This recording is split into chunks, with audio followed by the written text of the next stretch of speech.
Hello and welcome. You're watching Nothing But the Truth. How does the Congress party conciliatory attempts being made by the government in Parliament? And what are the prospects for the goods and services tax? Could it see the light of day in the winter session?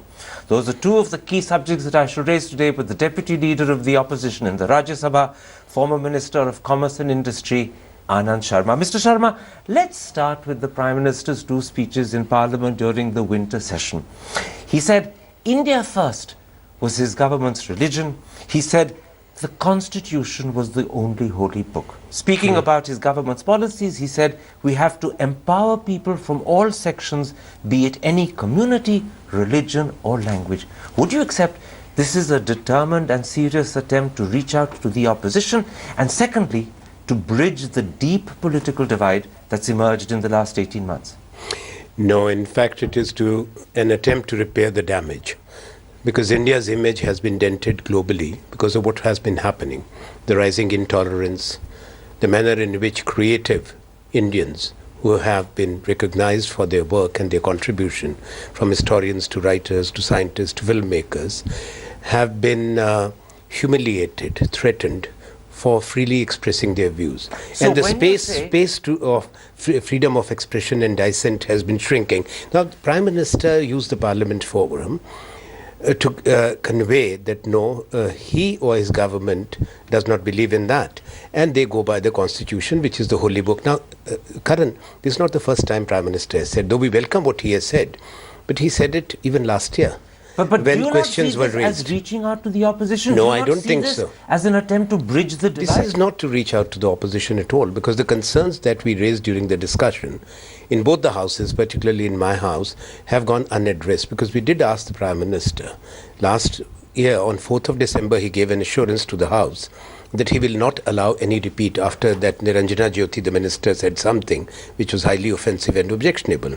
Thereafter, there have been multiple defaults by his ministers, but he has failed to take action. The real way to reach out. It's not just the Prime Minister in his two speeches. There's also Rajnath Singh. Remember what he said about historians, about scientists, about writers who had returned their awards. Arun Jaitley said they were rabid anti-BJP elements. Yes. Arun Jaitley said their protest was manufactured. In sharp contrast, Rajnath Singh said, and I'm quoting him, whenever the country has been in trouble, whenever adverse circumstances have emerged, it's artists, teachers and scientists who have guided the country. And then, even more importantly, he added, please come guide us. If we are making a mistake somewhere, we are ready to correct it. I'm ready to sit with you, and our government is ready to do whatever is necessary to bring an atmosphere of tolerance. That's a correct statement. But that's a remarkable But at the same time, reversal. that should have been the only statement made by the government. But just a moment. You cannot have senior ministers speaking in different voices. But after this, one humiliating, insulting, after this, one accepting. After this, no minister has contradicted or spoken in different voices. This is Rajnath Singh on the 2nd of December, and I put it to you, it's a remarkable reversal of the government's position. It's a complete U-turn of Arun Jaitley claiming rabid anti-BJP elements. And secondly, it's a sincere attempt to atone and make amends. Well, we hope that this is a sincere attempt and it's not only damage control. That's very important. Why do you say if it's only damage control, that's not going to help. These are the mindsets which are involved. Unless and until. Why are you skeptical? Why do you say we hope? Why are you not sure this is making amends? This is a reversal? No, because Prime Minister himself had given an assurance on the floor of the House, which has been violated. That was December. That is 4th of December last Now year. A year has passed. A year later, he may have learnt his lesson. Maybe now he's serious. You see, Prime Minister has not reached out to the opposition in a meaningful manner for a constructive engagement. It has taken him 18 months to even acknowledge that the government needs to talk to the opposition. Where's he fallen short? Well, for 18 months, he has only been carrying the same mindset of confrontation with the opposition, which he had when he was campaigning for the elections. But as of this parliamentary session, do you not see a change? Forget the past 18 months. It's not a question Is there not a change now? Where is the change? Just speaking in the House, not addressing the issues that we raised. You know, it was like a sermon. It was not addressing the real issues. But still we say that, okay, We welcome that. Nobody interrupted the Prime Minister. We listened to him with respect. At the same time, the country expects more from him. The country expects that Can I interrupt? he lives his assurance. Can I interrupt and put this to you? You're arguing that this is just damage control because the country's image has suffered. You're questioning whether this is a sincere reversal of the government's attitude. I'm not questioning. Whether this is I'm not an attempt questioning. to reach out. No. So far, I'm not convinced that there is sincerity. Sincerity would be established if the Prime Minister takes some tangible action against some identified individuals for having repeatedly violated their oath of office. Well, presumably the next time they do so, he will. He's not going to do it about people who've done it in the past. These people happen to be ministers, Karan. They have taken an oath under the Constitution. Can I give you one example of tangible action? After the Ambedkar debate, when the Parliament passed a resolution, the government reached out to you to ask you to make amends. And the Hindu says, you personally suggested 3 changes which the government accepted. No, let me, Isn't Karan, that let reaching out? me again. Isn't that tangible? No, let me again interject. That is not very sincere engagement with the opposition. Government and opposition dialogue Why is cannot it not sincere? Allow me to complete. Government opposition dialogue cannot be restricted to passage of one bill or otherwise. There are so many issues before the country. When we are talking of inflation, when we are talking of India's engagement with the neighborhood, Prime Minister's own visits abroad, his participation in G20, the ASEAN, travels to America, travels to other countries, India hosting the Africa. Has he ever discussed anything with us? In other words, you want only the GST that after 18 months the only thing which he has to I'm trying to understand your position. You're saying the Prime Minister will have to prove his sincerity by sitting down formally with you and the rest of the opposition to discuss these issues that you mentioned. Inflation, so many issues. His journeys abroad, the speeches he's made. The agrarian crisis in the country. In other words, why should he not benefit from the experience and wisdom of the leaders in opposition? So you want him to actually call a formal meeting with Congress leaders to discuss these issues? No, I'm not saying formal meeting. It has to be a continuous dialogue, not limited, as I'm saying, to the passage of one bill. Prime Minister has never discussed anything. But you seem to believe this is entirely motivated by the fact that GST hangs in the That's all what he has talked. How do you know he's not actually sincerely reaching out and not trying to bridge I'm not the divide? questioning that. But you are. You say you don't believe in his sincerity. No, I did not say. I said the sincerity would be established if he sustains a continuous dialogue and consultation with the opposition. Can you accept one thing? On all issues, not restricting it to GST. Can you accept one thing? It's only 4 or 5 days since the PM made those speeches. It's only 5 days since Rajnath Singh made this complete reversal of Arun Jaitley's position. Now, if you want him to sustain it, you have to give him a little time. You therefore have to say, at best, he needs to prove a bit more that he's sincere. The jury is out. But why question his sincerity? Say the jury is out, no, first but don't of all, question his sincerity. He said the same things when he took oath of office as the Prime Minister, Sabka Saath, Sabka Vikas, but did he do that?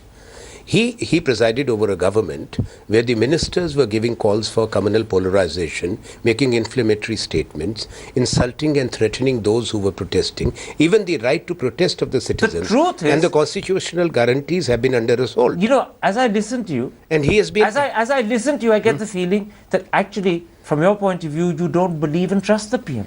That's the problem. Karan, when you question his sincerity, Karan, if you the go problem by, is you don't trust Karan, him. let's go by the track record. He said all these good things. After that, he goes all over the world insulting, humiliating, berating the Indian opposition and all his predecessors, all the previous governments, saying that nothing had happened and only when he came. That's a mindset which he has. So we have to see the changes that he has realized that mindset is unhealthy. And in a democracy, he must also give respect to the viewpoint of his ideological opponents. All right. I understand your position, and I'm repeating it for you to confirm it. You think the Prime Minister has made a start, but he needs to prove his sincerity by sustaining Start it. cannot and be. He needs to sit down with you and in a more formal, prolonged way discuss all the issues on which you have differences. And he needs to also change the way he criticizes the opposition when he goes abroad. All of that has to happen before you accept this is a real attempt at conciliation. You see, what is important, we are, as a Congress party, of this considered view that there is need of a constructive engagement between the government and the opposition. And that hasn't started as yet? You don't believe even this reaching out is the beginning of that? No, it is restricted to the passage of one bill, unfortunately. Let me put this discussion aside. Let me raise the way people perceive Congress has responded to what they think is the Prime Minister sincerely reaching out. At a time when the speeches of the Home Minister were not just atoning but almost apologizing. He was actually saying, and I'm quoting him again, if we are making a mistake somewhere, we are ready to correct it. At that point of time, your Vice President responded by deliberately being combative, aggressive, and quarrelsome. And the question people ask is this: is it wise for the opposition to respond as if it wants to pick a fight when the government is trying to bridge the divide and reach out? The question is that you have to look at it from not only Rahul Gandhi's but the Congress perspective or the entire opposition. Because what he said was endorsed by the combined opposition in that house, where the strength is very weak. Irrespective of that, because he pointed out what had happened. Now that must be brought on record. You cannot brush it under the carpet. Except that he was going back into the history of the last 18 months, and what the PM was trying to do was to draw a line and say, let's forget the past, let's move on hand in hand together. You weren't responding in the spirit in which the PM was reaching out. It's not like that. PM was heard with respect in both the houses. But not believed. That's the point I'm making. You don't believe him. Listen, because the Prime Minister also realizes that what has been happening in the country has not been liked by people even within the country. He has experienced Bihar, and now he has experienced Gujarat, rural Gujarat. He has experienced Madhya Pradesh. Isn't it even more difficult for the Prime Minister when he's actually been battered in the polls in Bihar? And when he believes that public sentiment or press sentiment is not with him, at that point for him to reach out for his Home Minister to accept mistakes as bait is even more difficult. And because it's more difficult, it must be sincere. Nobody can ignore the enriching contribution of eminent Indians. Now that's exactly what they were trying to do. They have realized that has not gone down well with the people. Another thing which I may say, this Prime Minister can you never and draw his government, a line over the last 18 months and say I'm saying something else. Let's start afresh. Karan, listen to me. This Prime Minister, I told him in the House to his face, he has been distorting history, belittling the achievements of the great national leaders, even like Jawaharlal Nehru. His government, for the 60th anniversary of Bandung Conference, he spoke with praise of Jawaharlal Nehru. Please allow That's what I'm saying. He has been forced to. Well, you say he's forced to. No, let me say. Have come on allow him. me. But the point is he's done it. It's important for me. Why is not so important as that he did do it? I think, listen to me what I have to say. That's very important. Nehru was the architect of the Bandung Conference with Nasser and Tito. 60th anniversary of Bandung Conference. All other countries' statements, which are participating nations, actually eulogize, applaud Nehru's contribution. India's statement did not even mention the word Nehru. And it's not only that Congress has repeatedly made. But what I'm saying is this is part of the 18 months that is over. No. Can you not draw a line and say, let's start afresh? I'm not making it a sticking point, but please, we have a right to be... No, we have a right to tell you that he's not obliging now by belatedly acknowledging that Jawaharlal Nehru existed and he made a notable contribution. Can I put this to you? He has been in denial so far. Can I put this to you? Every time the PM or Rajnath try and reach out, every time the PM and Rajnath try and bridge the divide, Congress responds by scratching its sores and reopening old it's not wounds. A question of reopening. Let the wounds beep of the it's past. It's not a question of reopening. The PM wants to start afresh. Listen, Nehru, meet him halfway. Listen, Nehru does not need a certificate from Narendra Modi, number one. But and at the Modi same time, that in Parliament. No, but at the same time, now, this session he did. You know what happened in the India-Africa summit. But please allow me also to complete. India hosted the summit. Prime Minister was the chair, and the co-chair was the African Union President Robert Mugabe. Prime Minister's speech did not refer to Nehru and to what India did. How long Listen, will you allow keep me. Please allow. It's not me. Create Listen, allow me to complete that sentence. You come in midway.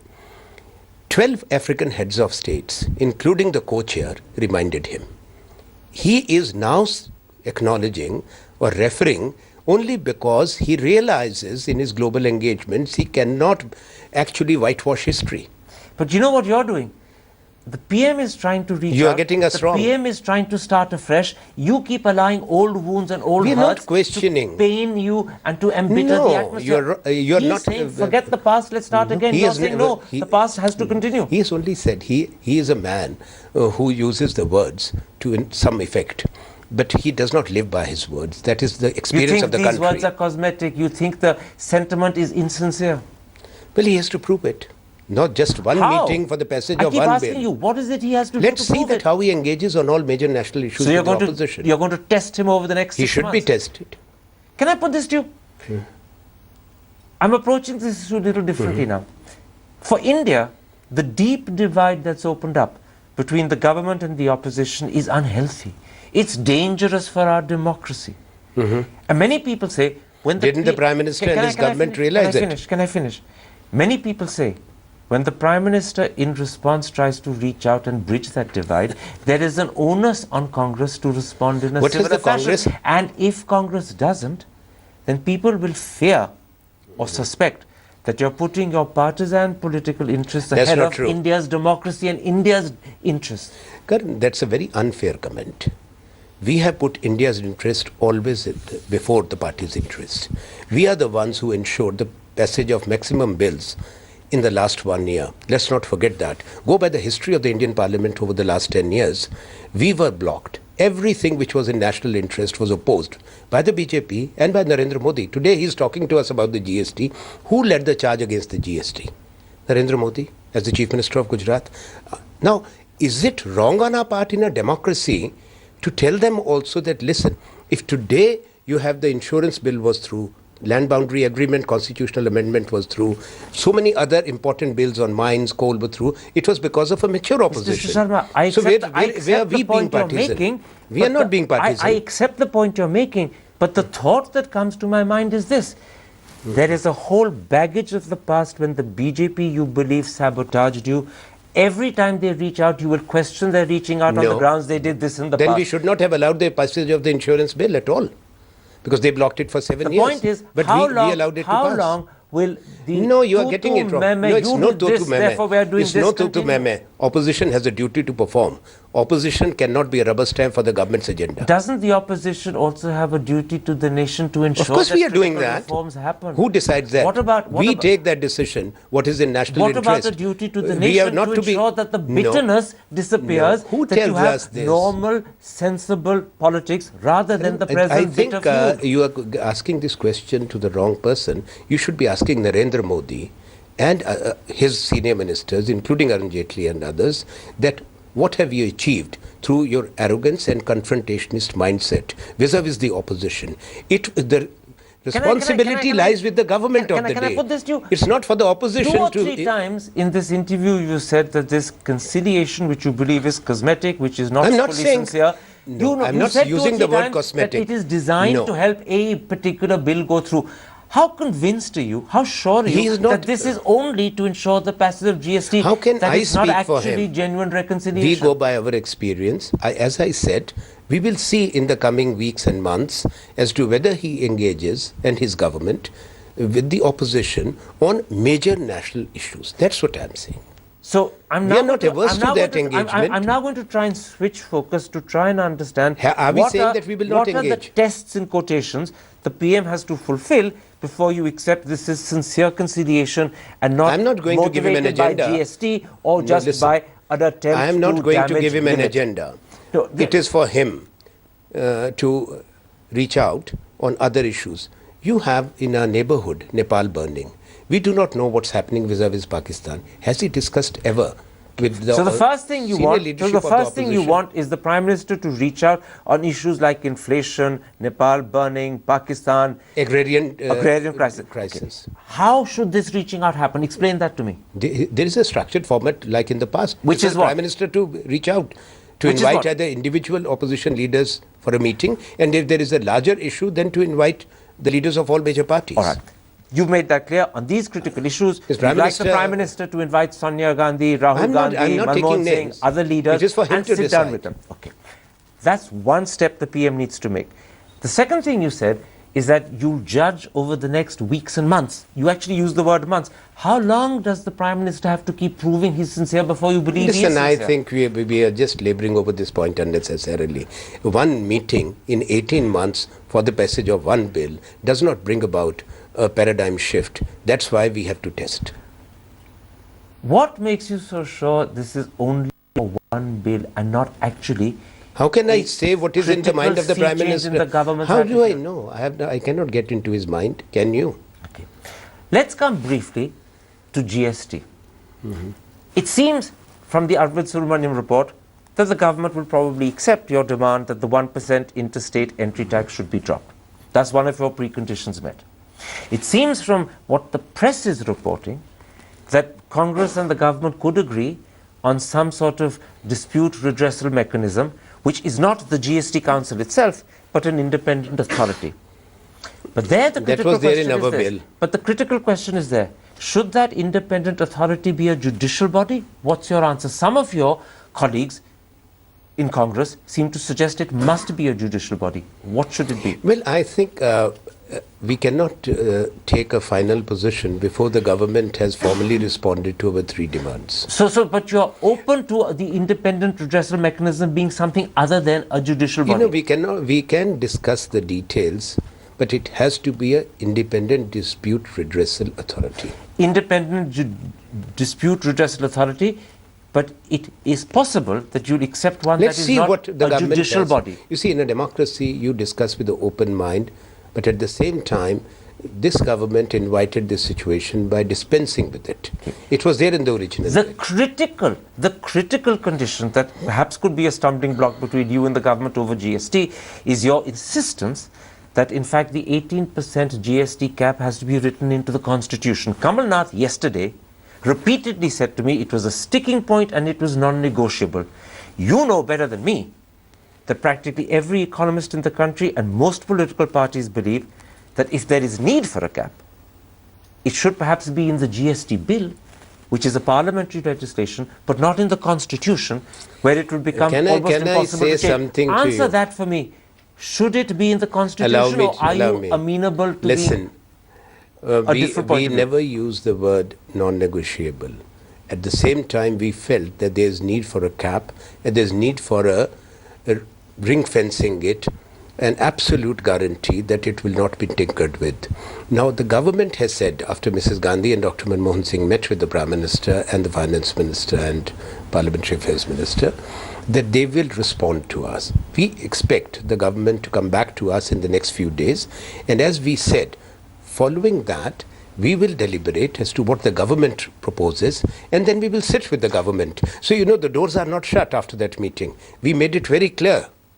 I'm very happy to hear that phrase, the doors are not shut. But it is. But on this critical issue of putting the cap into the Constitution, I have larger issues. Is there room for a rethink? No, I have larger issues. But no, just answer this before we come to other issues. No, it's not a question of rethink. We have not seen what the government says to us.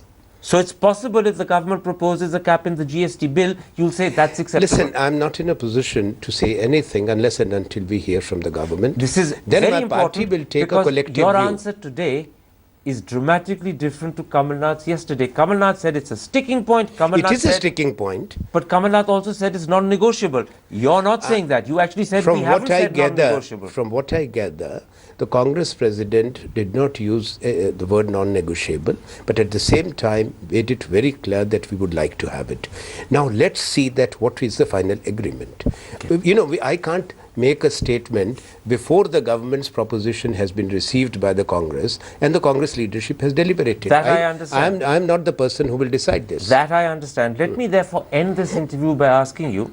No, but there is, let me say something. Let me end the interview by asking you a critical question. As a perceptive politician who understands not just his party's position, but also the room for negotiation and how these things happen, are you an optimist that an agreement can be found between Congress and the BJP on these three conditions so that GST can become a reality? No, not only on this. This specifically? No, you have to give the country a GST which effectively creates a common market and brings down the transaction costs. We also have other issues with the But government I to stick discuss. to GST because we're running out of time. We've got 30 seconds Yes. left. Are you No, an optimist? you are missing out on larger Are you issues. an optimist on GST? Can it happen in It this will session? eventually happen. No, eventually is another matter. Will it happen in the winter session? No, I can't say that. You can't say that. You don't rush through such important constitutional amendments. We would like to see the amendment along with the GST bill. Where is the GST bill? It's still a work in progress. We are thinking as if it is very much there with the government and it has been tabled in Parliament. All right, Anand that has Sharma, not even been drafted. You've given me the answer. There's no guarantee GST will happen in the winter session. That's right. Well, why should we rush through? Let's see. All right. If there is a consensus reached, good. We Anand all Sharma. want it. We want the GST. Let me make it clear. A pleasure talking And we to you. will support the GST. A pleasure talking to you. Right.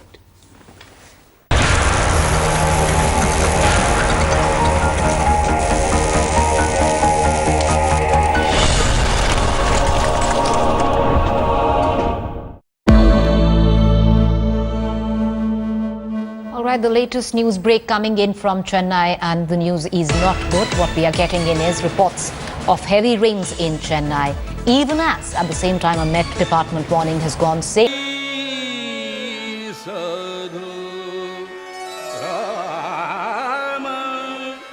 Anupam